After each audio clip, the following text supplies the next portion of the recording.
Welcome to Mission Evolution Radio Show with Gwilda Wiyaka, bringing together today's leading experts to uncover ever-deepening spiritual truths and the latest scientific developments in support of the evolution of humankind.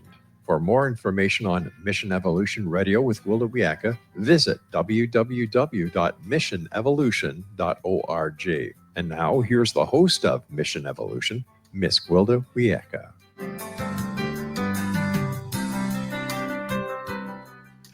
Did you know many physical ailments may begin in your mouth?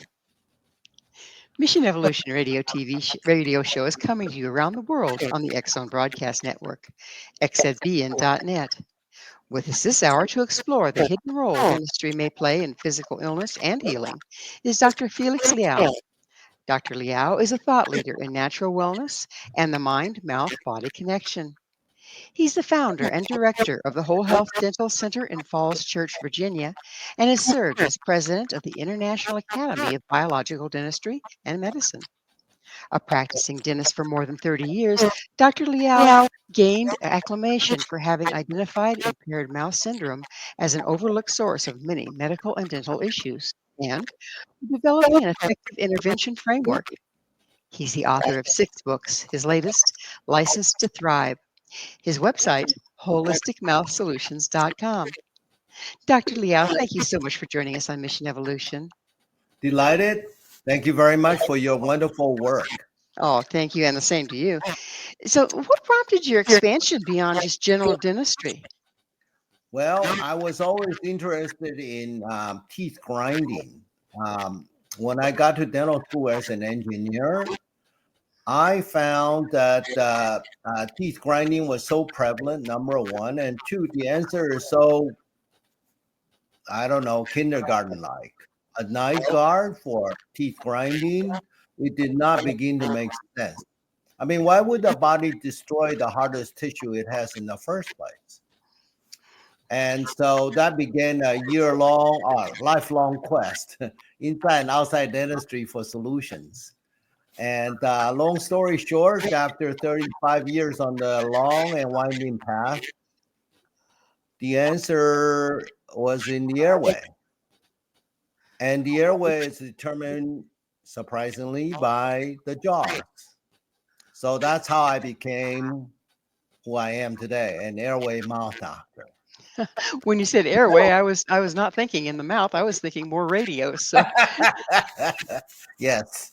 In healthcare, airway means, resuscitation channel. why do we grind our teeth? Yes. That was the same question that got me down this path. And so the reason why you grind your teeth is because your body is trying to resuscitate itself with self-administered CPR. But the teeth are in the way, right? You do CPR by thrusting the jaw forward, the lower jaw forward, okay, but flipping the head upward and backwards, and you thrust the jaw forward. But the teeth are in the way. So, the body is in what we call code blue. You've seen that on TV shows like ER. But give me the damn oxygen. Drop everything else. It's code blue time.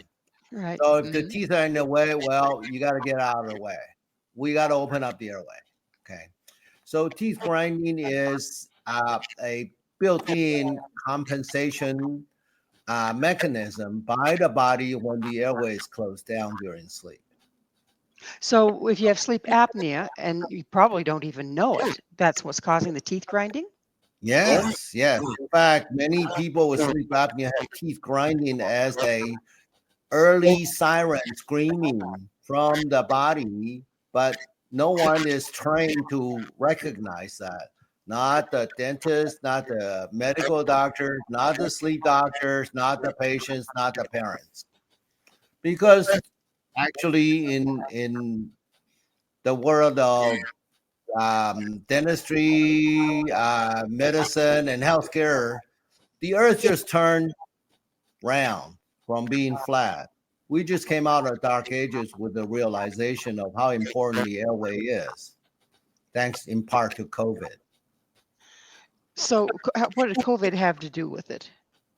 Well, COVID raised awareness to everybody that airway is primal. You don't have airway, you don't have a life, period. Airway's got to work. If it doesn't work, you may not come out of ICU. What is, when you have sleep apnea, I mean, I've been around people with sleep apnea when they're sleeping and they suddenly stop breathing and you're waiting, waiting, waiting. And then finally they catch up with themselves by making a hork snot, horrible noise and then a gasp. And then they go back into snoring. What's going on there? Well, it's like having that proverbial hot dog stuck in your throat, needing a Heimlich maneuver. So when you fall into deeper sleep, your whole body relaxes and your tongue falls into your throat. And if the throat is too narrow, it gets plugged. And when it's plugged, guess what? You have a hot dog in your airway. That is the tongue. Mm-hmm. And so the body is trying to heave. All right. So it's taking deep breaths. It's trying to expel this, the hot dog or the tongue as in the out breath. So it heaves, it heaves, it heaves until it finally dislodges this thing. All right. And now it can gasp and breathe again. All right. And this is a life and death struggle. The body is undergoing adrenaline surge. So during that time, the patient, instead of resting and recharging the battery, is spending what little is left to total depletion. Why? It sounds like a miserable way to sleep. And my question is, why do they even stay asleep during this if you got all that adrenaline going? Well, most of them don't sleep that well, and that's why they're sleepy during the day. Okay. And you sleep because you don't have any choice. Your body has to stand down to repair to keep going the next day. So it's not something to do with the throat so much as it is the tongue falling into the throat. Yes, and the tongue falls into the throat because the jaws are too small to provide a home office where the tongue belongs in the mouth between the two jaws.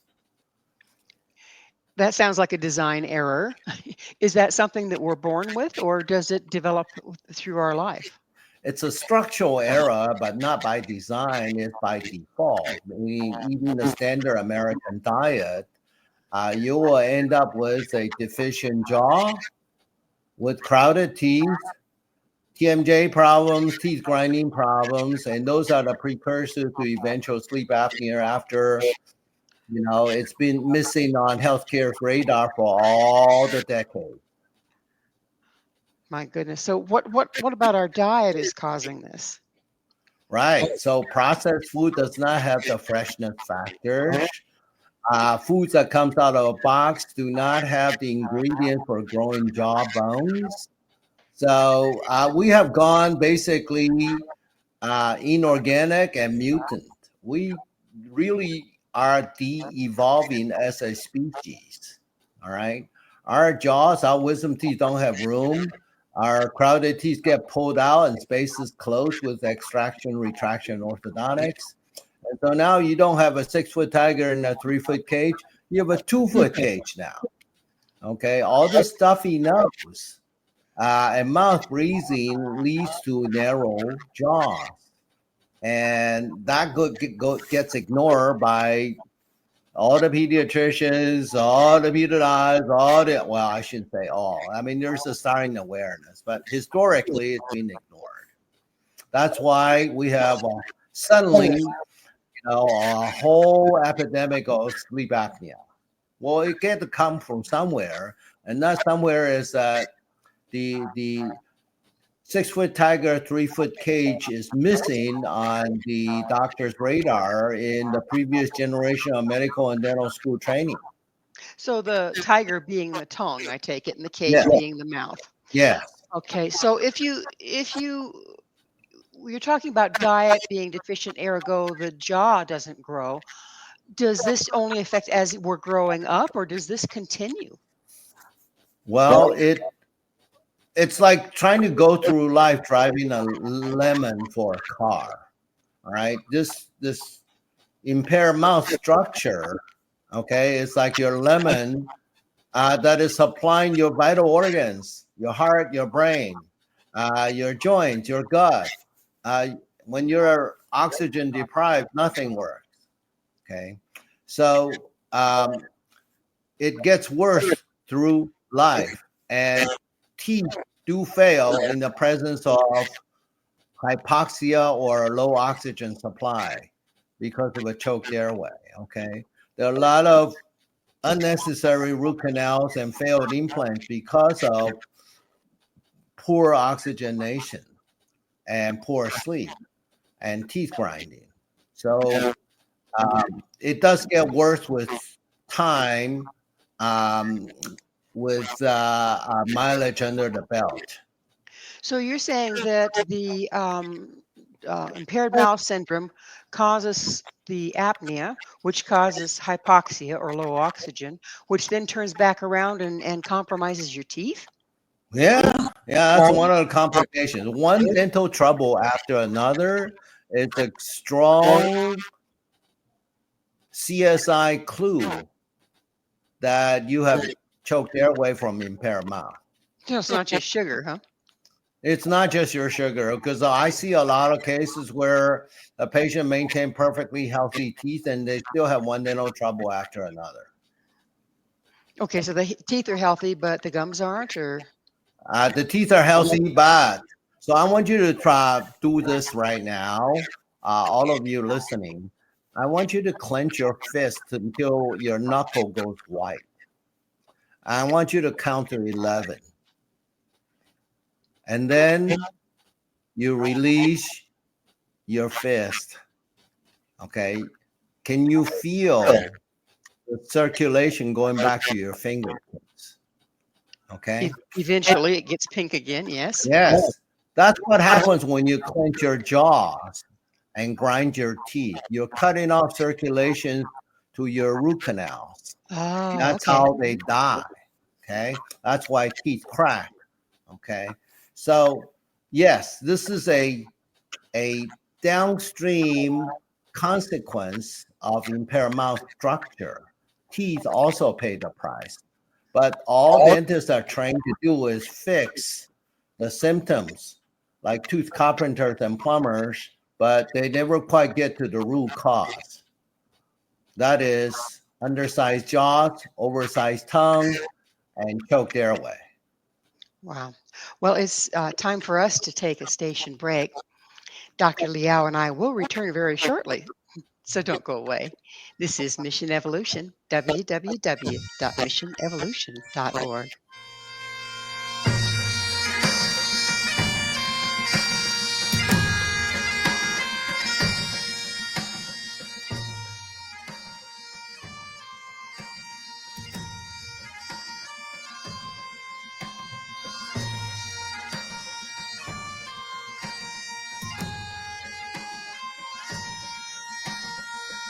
One people, one nation.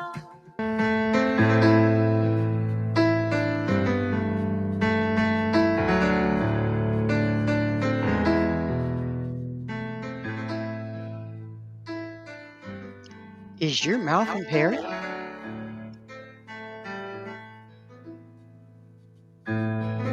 The end has come, the night has come. Is your mouth impaired? With us discussing an overlooked source of medical and dental issues is Dr. FELIX LIAO. Dr. LIAO is the author of 6 books, his latest, Licensed to Thrive. Dr. LIAO, how many types of impaired mouth syndromes are there? Well, impaired mouth syndrome is a overarching term that captures all the symptoms that can stem from a structurally impaired mouth. We're not talking about misuse of the mouth, like owner behavior in stress eating or over boozing. Okay, we're talking about just um, um, a gimpy mouth. Okay, not in the way of polio looking appearance, but in the way that it does not perform. And so this will affect medical symptoms, mental symptoms, and dental symptoms alike. All right. So there's only one impaired mouth syndrome, but it affects every professional licensed care: medical, dental, mental, emotional. Wow. Wow. Yeah. So does heredity play a role in it? Only in the following sense that you eat the same foods and have the same lifestyle habits, but not genes. So one of the great things about this, I'm glad you asked that question. One of the great findings is that you're no longer stuck with that 3-foot cage. All right. We can actually regrow the jaw now based on the genetic blueprint that's already encoded in your double helix DNA. That means that we can bring out your God designed face to its full genetic potential, not just according to some plastic surgeon or orthodontist. Now, normally when you go in to have your jaw adjusted for a serious overbite or whatever, they go in and literally break the jaw, extend it out, and slide it out. You're not Yes. talking about that, are you? No. So this new science called epigenetics is all about how every one of us can influence our gene expression through two things. First, mouth behavior. That is what you eat and whether or not you have lip seal and nasal breathing. And the other one is mouth structure, which now we can use epigenetic oral appliance, basically an adult expander, to grow or regrow jaws. Okay. It's easier when you're a kid, but as long as you have sound natural teeth, you can do it as an adult regardless of age. That's the great news about this. So how do you get epigenetics to play in here? Yeah. So it turns out that God is very kind and nature is ingenious. You've heard of this term neuroplasticity, right? Yes. Even the brain can rewire itself. So it would make sense that the jaws and the facial skeleton can regrow itself if you did not have full growth when you were a teenager. So let's just say that you're 39 years old, okay, and during your teenage years you had stuffy nose, you had allergies, you had tonsils removed, you had crowded teeth, and you got them straightened, and now they have relapsed, and you have trouble sleeping. Your dentist give you a night guard, you get headaches, back pain, you get grumpy. All right. Let's say you have all of that. It's all the result of this thing that I call impaired mouth syndrome. Okay. You may start to get brain fog. You start to forget where you put your car keys and what you need, what you come into this room for. Now, all of that could be changed when you start to recognize that the mouth that supplies all the vital organs is structurally impaired, and we can now regrow that jaw using your sound natural teeth as the source of stem cells to regrow the jawbone. So that's why you have to have some healthy teeth in there for this. Yes, yes. So So all this time you've been to see the dentist and the hygienist. Let's put that those good teeth to good use. How do you get them to engage? I mean, how what's the mechanism behind this? How do you get what to engage? I'm sorry. You cut out. The good teeth. Yeah. Okay, we're accessing the epigenetics in that Yeah. by using those. Yeah. How? What's the mechanics behind doing that? Okay. So teeth are anchored in the jaw bones with ligaments. So around the ligaments that surround the root in its socket are stem cells that we can activate by turning the gear on these expander appliances. But that's where the classical approach failed to become epigenetic. You cannot just use an appliance to grow the jaw. You have to combine oral behavior change with oral structure change. So if the appliance applies to oral structure, then what are the oral behavior changes needed? That would be, you have to be able to breathe through your nose. You got to have lip seal. If you have to breathe through your mouth with your lips apart, you will end up with a long, horsey, narrow face and crowded teeth. Bar none. What causes that you can't breathe through your nose? Food sensitivities, toxic ingredients in our environment, that new car smell, all the flame retardants in the baby's crib, in your sofa, in your car seats, all of those forever chemicals that are everywhere now. Okay, it increases our body toxic burden.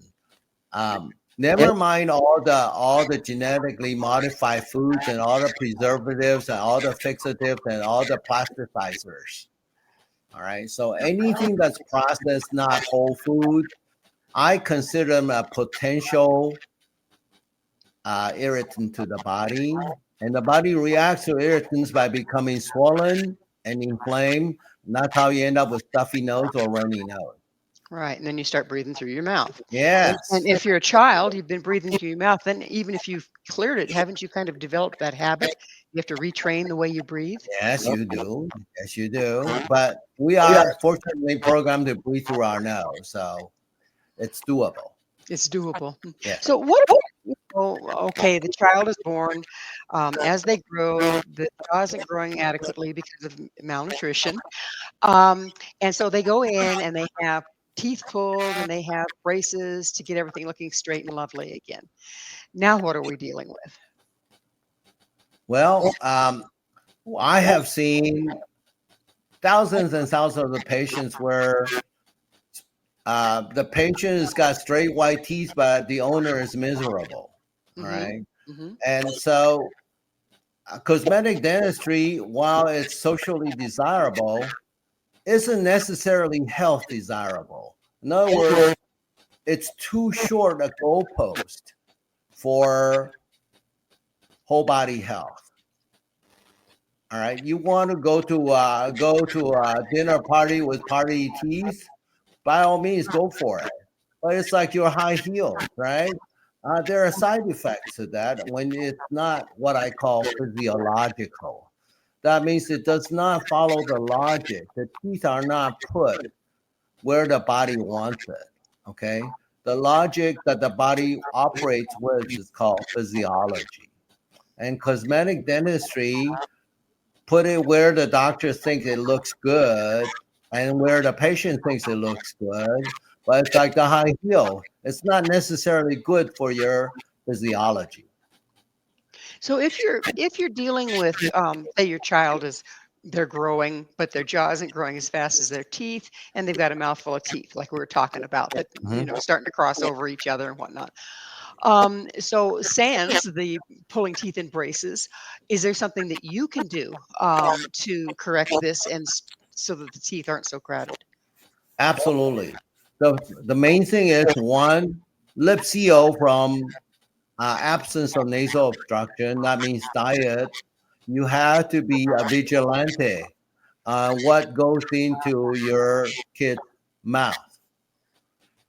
That way, you have a anti-inflammatory diet. You can have a lip seal, and then the face can grow as God or nature intends it to grow. Do you also need the apparatus to start to expand things that you're Depends talking on about? how bad. Depends on how bad the crowding is. Okay, Mhm. it depends on how bad the crowding is. We have a way to assess that. It's called 3D jaw diagnostics. We can figure out which one of the three dimensions of the jaws needs help to grow. Okay, and but the really important thing for a mom, which growing children, is to make sure that they have lip seal, that they eat whole food, healthy diet, drive through. I know it's convenient, and all the mothers are overtaxed and overworked, but there is no substitute for physiology. All right. Convenience is often anti physiology. And so I train dentists on how to become airway mouth doctors so that they can coach mothers on what to do. Mothers are way overtaxed, way overstressed, and they need guidance. They're not getting it from any credible sources. I know I go into the doctor and they never ask me what I'm eating. No, no, and that matters more than anything else besides the absence of a lemon for your jaw and airway. So, if you start this young, do most people's jaws grow larger and accommodate more? Yes, we are growing more and more kids with without needing braces. We're growing more and more kids who are doing well in school, who are getting facial radiance and Well, it's spontaneous I'm joy. sorry, I have to interrupt you. It's time for a station break. We'll pick up on this on the other side. Okay. Dr. Liao and I will be right back to continue this discussion. Please stay right there.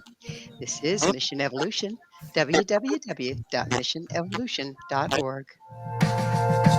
One people, one nation, searching for the light. One people, one nation, coming from the stars. One people, one nation, to heal this earth of ours.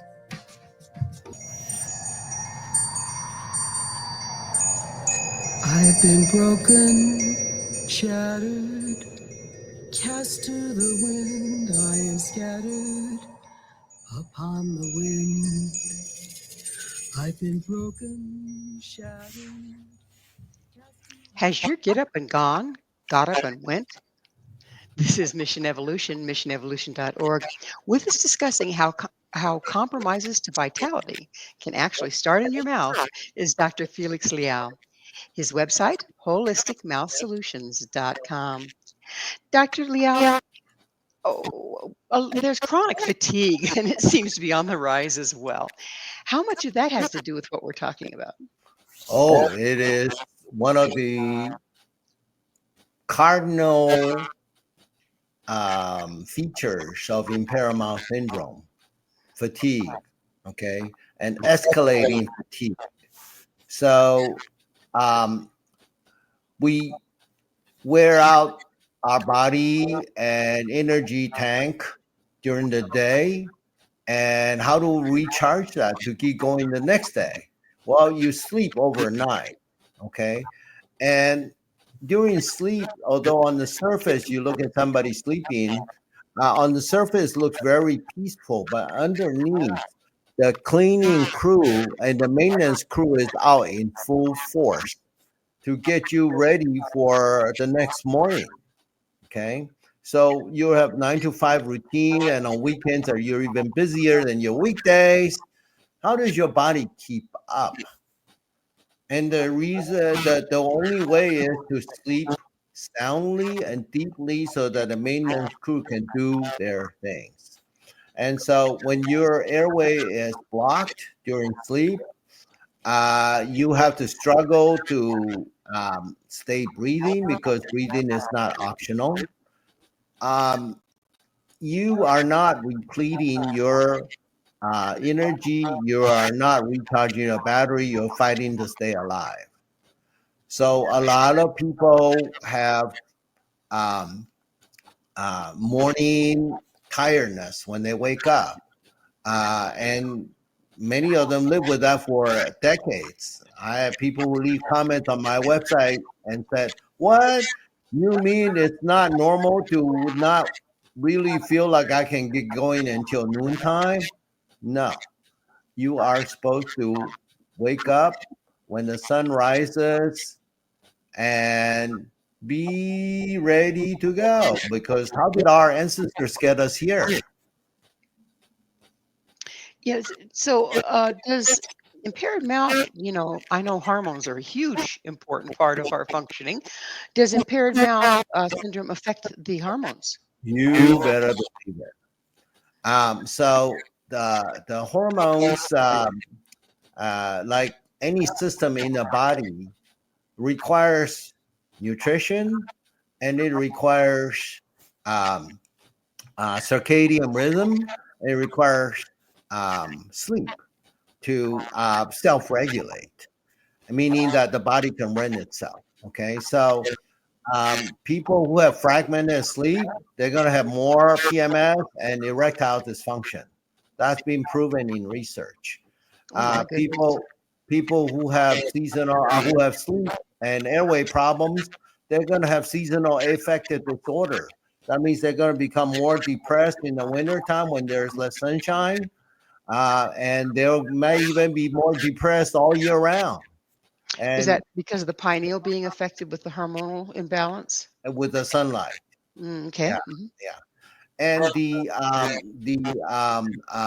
easiest way to feel anxious, it will be as if somebody is just, a pair of invisible hands is choking you in the throat. You will feel anxious. I would Guaranteed. think. I would Yes. think. Yeah.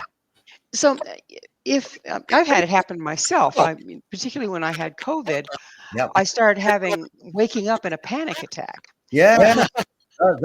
That's your body's way of warning you. So, warning me that I'm not getting the air that I need. Yes. And that's why it wakes you up, because if you keep sleeping, you'll be dead. That's a cheery thought. Well, anytime you can wake up in the morning, put your feet on the ground and start walking, it's a good day. It's a good day when you're on Yeah. the right side of the grass. Yeah. So, outside of hormones, how does mood and emotional health connected to the impaired mouth syndrome? Well, very simple. The two organs that requires the greatest amount of oxygen supply, or uninterrupted oxygen supply, I should say, will be your brain and your heart. All right. So if your heart cannot pump enough blood to your or enough oxygen to your brain, guess what? Your mood, your memory, and your motivation is going to suffer. Never mind the performance. Brain cells is the greatest consumer of oxygen. So that starts to affect your mood and your ability to concentrate. Yes, yes, yes. And you start compensating. You start compensating by eating high carb foods, consuming caffeinated drinks, and now you are starting to through oral behavior or misbehavior, throw your system out of balance, out of self-regulation. And it seems like we're chasing this thing around and round and round. In other words, I mean, you look on the market, the amount of energy drinks, which makes me cringe to even think about them. The amount of energy drinks are, and people are consuming them like crazy. I swear to gosh, there's more types of energy drinks in the filling station than there are types of water. You're very astute. I made exactly the same observation. I asked the gas station attendant, "What's your best seller?" He says, "The one next to the counter." Okay, there's a reason. And so it reflects the fatigue that you mentioned earlier that is felt by nearly 90% of the population.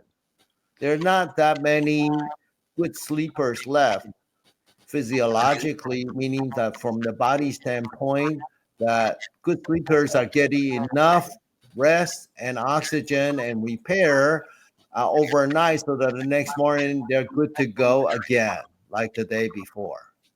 There are very few of those now. It's really kind of frightening. Isn't And it? Yeah. young children are, really into the energy drinks and everything. Well, thank goodness for the work you're doing. We are de-evolving as a species, and this is the only way to stay evolving in the right direction. Yeah, if our jaws don't work, it sounds like nothing's going to work. You bet you. Perfect point. So let's talk about as you go through life, stuff happens to teeth, and it's always been a dilemma because if you have to have a tooth pulled, then you have to decide how you're going to replace it or if you're going to replace it, and Right. then you're faced with all kinds of different metals as options, Right. or it's very difficult to get something like porcelain in as a implant, and they don't hold up real well. What's starting to happen once you're making all these compensations for losing teeth, say, for instance? Right. So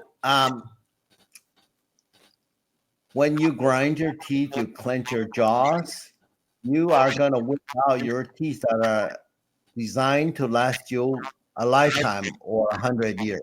Okay. A lot of people grind so hard that by the time they're 50 years old, they only have 1/3 of their natural born teeth left in terms of the amount of enamel that they came with. Okay. So it gives the dentist a lot of business, and dentists are paid for doing things to your teeth. It's not sexy, it's not even financially rewarding to keep somebody in good shape. This is something very wrong with our healthcare system in the way we reward doctors. All right. So if you have an impaired mouth, you're going to grind your teeth, you're going to clench your jaw, you're going to wear out your jaw joints, you're going to break your teeth, you're going to need crowns, your crown's going to fail, you're going to need root canals going to fail, and you're going to need implants, and implants going to fail. Now what? All right. So we're caught in this cycle, both doctors who don't know and consumers who certainly don't have a chance to know if their doctors don't, of this tail that you described that we're chasing, right?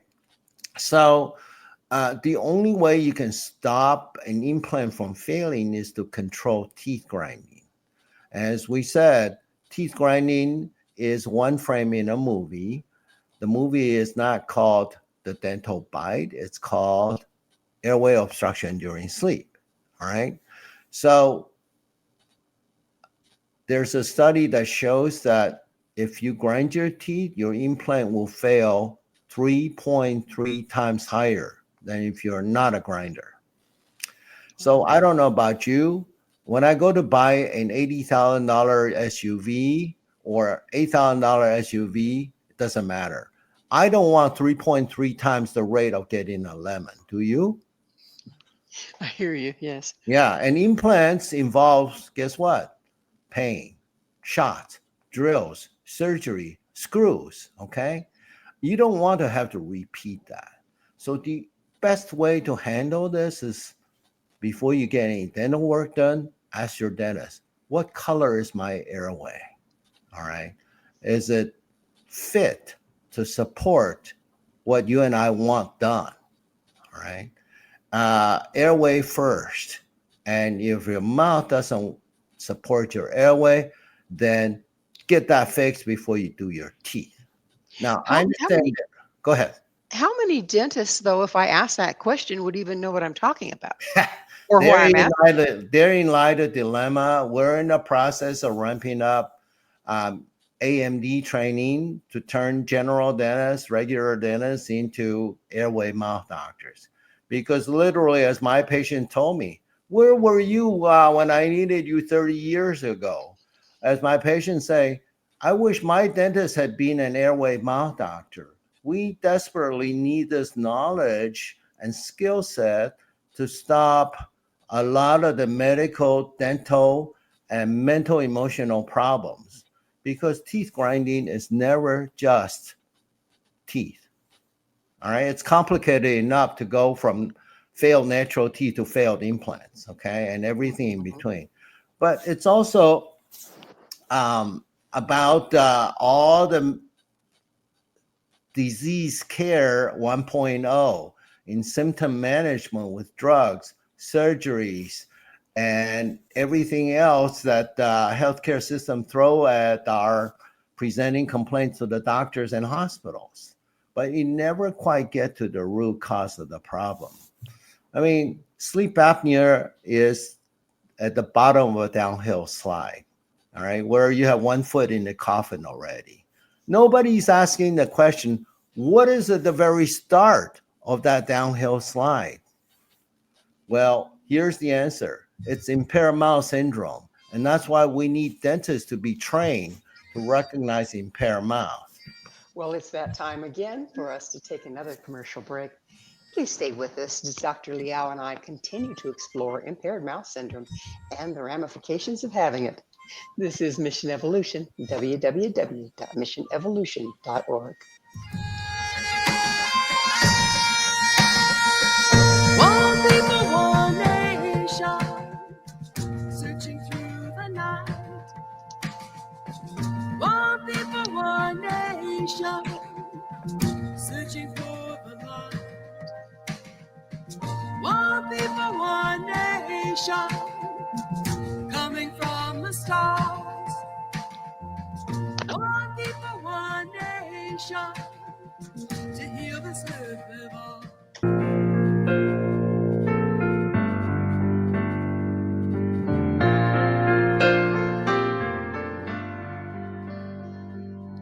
Brilliant feathers of an unearthly hue, glide by on the edge of his dream. How can you tell if you have impaired mouth syndrome? This is Mission Evolution, missionevolution.org. We're continuing our discussion with Dr. FELIX LIAO. His website, holisticmouthsolutions.com. So, Dr. LIAO, how can you tell if you have impaired mouth syndrome? Yes. So if you wake up tired, if you wake up with a sore jaw or headache, I'm talking about medical front. Okay, we'll go by medical, dental, and mental emotional categories. So medically, if you feel daytime sleepiness, that's a big red flag. Okay, if you have chronic pain that no matter who you see, it won't go away, it keeps coming back, chances are something's not addressed, and that something is often the impaired mouth that's not on any doctor's radar screen, at least not until very, very recently. Okay, so you got to remember this term impaired mouth syndrome, I coined it only in 2017. In medicine and dentistry, it takes 30 years for anything to become mainstream. Oh my goodness, seriously, that long? Yeah, it takes that long. Okay. Maybe with AI now it will be a little different, but the doctors still need to get trained, and AI is not going to change that or speed that up. So medically, very common is fatigue and fibromyalgia, right? So these are areas of pain that just won't get better no matter what you do. Is the fibromyalgia because the muscles are becoming hypoxic? Yes, excellent. You could be a very good doctor. Oh, not at this point in my Very life. good, Thank very you. good. Okay, you'd be surprised that statement alone makes you smarter than half the doctors out there. Bless your heart. Yeah. All right. So the other thing that's important is that the mental emotional side. You know, you never have just teeth grinding. You always have some depression, anxiety. You all as going along for the ride, because airway affects every part of the body, It's a global consequence. Okay. So brain fog, unexplained hostility, grumpiness. All right. I just don't feel like it. Okay. You procrastinate. You know you should do this, but you can't. Don't want to, or just can't find what it takes to get it going. Okay. So these are all indications that the energy reserve is down. And your body, by saying no to getting going, is simply saying, hey, look, you got 2 breaths left. I don't want you to waste it on anything else that's doesn't pertain to vital necessity. Okay. That's when the body is in the survival mode.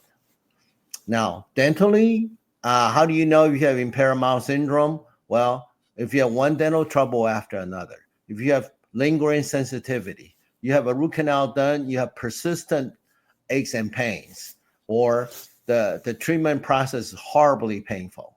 Okay. If you have gum recession, if you have chipped teeth that are very sensitive for toothbrushing, you're sensitive to cold, you're sensitive to ice cream, you had to avoid certain part of your teeth. Okay. You have clicking, popping, locking jaw joints. You cannot open wide for your cleaning, your dental work. You're told that you have teeth grinding, you need to wear a night guard. If you wear a night guard, you have impaired mouth syndrome undiagnosed. Okay. That means that the dentist was not, it's not his fault or her fault. He was not trained in seeing that teeth grinding is a forerunner of airway obstruction and a forerunner of eventual sleep apnea when your body runs out of ability to compensate.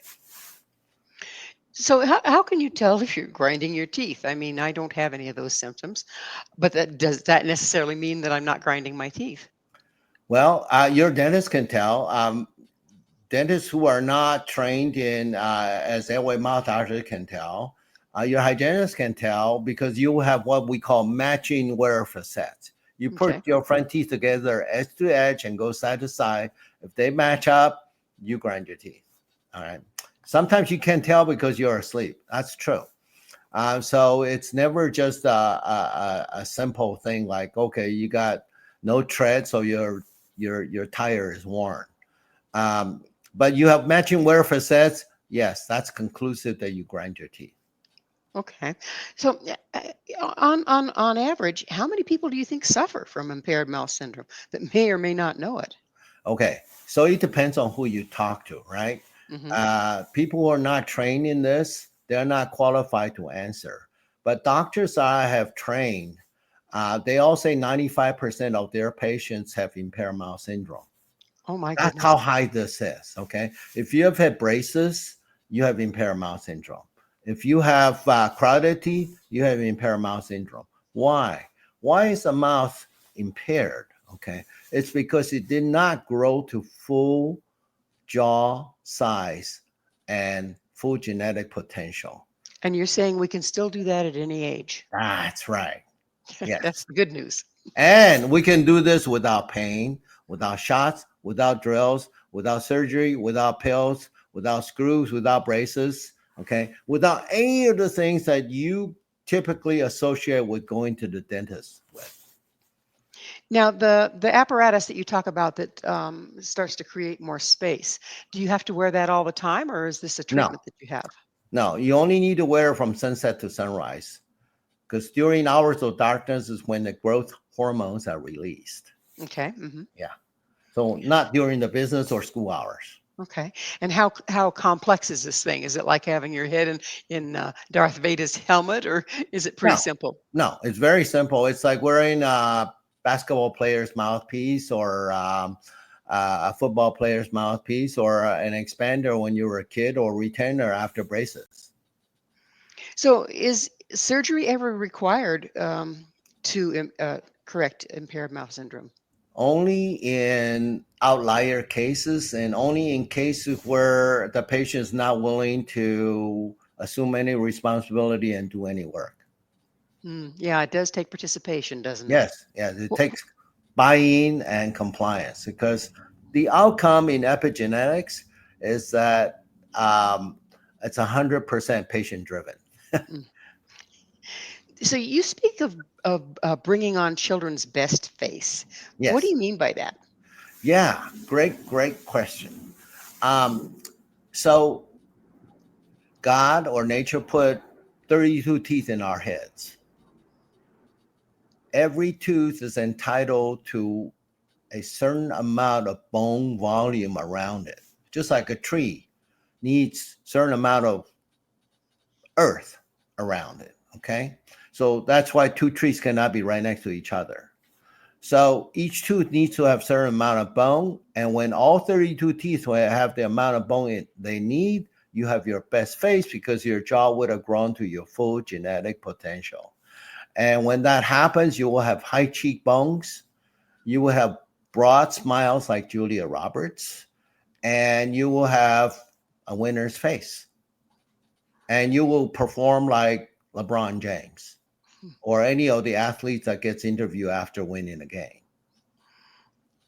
And that would be probably in just about any area of your life, yes? Yes, it's a performance not only on the athletic field, but also scholastically, um, in business ingenuity, job performance, relationships, personal life, sexual life, and satisfaction everywhere. So a lot of people are getting work done, as they call it, trying to fix their face through plastic surgery. As an adult, will the same thing happen? Like you're talking about bringing a child's best face forward, can you do the same thing with an adult? Another excellent question. Yes. I love my job because all my women patients come back looking more beautiful.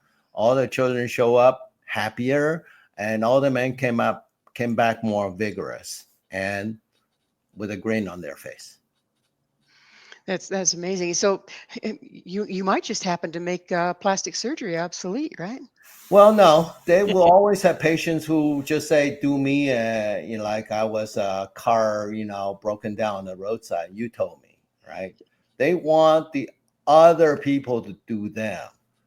My work is for people who want to do themselves with under the guidance of a trained professional based on physiology, based on epigenetics. So what's a holistic mouth? A holistic mouth is one that supports whole body health through alignment, which is pain, um, breathing, which is fatigue, circulation, which is heart and brain health, digestion, which everybody understands as nutrition, and energy and sleep. So ABCDES: alignment, breathing, circulation, digestion, energy, and sleep are all supported by a mouth that is structurally able as opposed to structurally deficient. And so all of those symptoms will show up. So if you're clear down on the bottom, how do you climb back out? Yeah. Okay. So the first thing you do is you get your mouth diagnosed to see whether or not you have impaired mouth. And you have to do this through a dentist who is trained.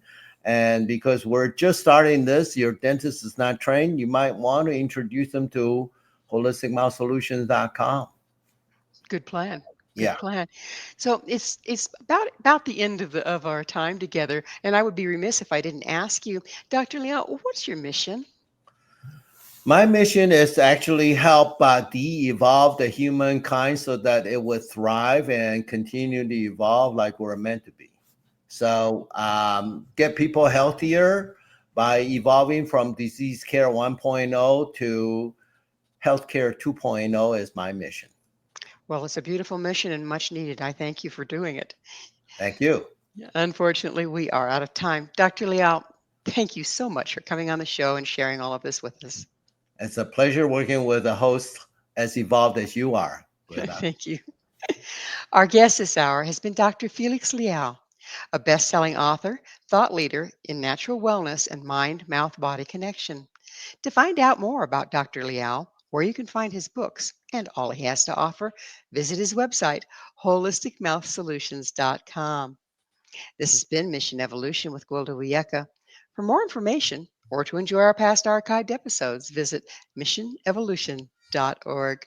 But please, be sure to join me right here next time as this mission continues bringing information, resources, and support to our rapidly evolving world.